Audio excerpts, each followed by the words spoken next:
Next at 6, crime suspects asking for an early walk out of jail thanks to a growing backlog of APD crime lab cases.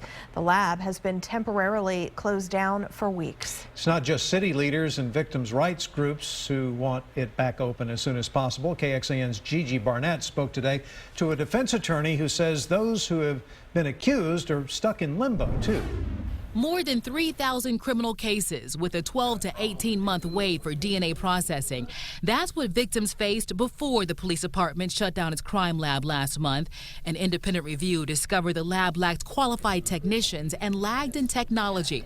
Well, today, city leaders and victims' rights groups teamed up at City Hall, pleading with APD to get the processing of crucial cases, especially sexual assaults, back on track. Well, before we could say, well, it could take to 12 to up to 12 months, and now we're literally having to say, I don't know. For years, Austin had a high backlog of old sexual assault cases. Thousands of them stem from 2014 and beyond.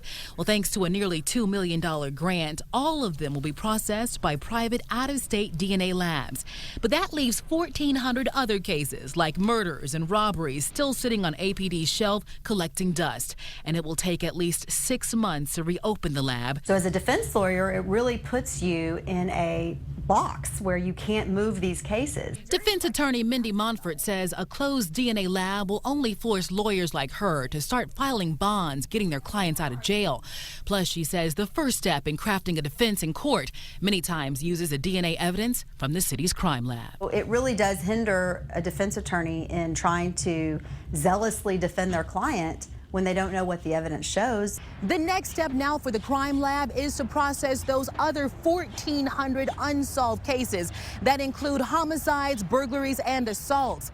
APD says it's been working with city leaders for at least a month now to find a funding source for that.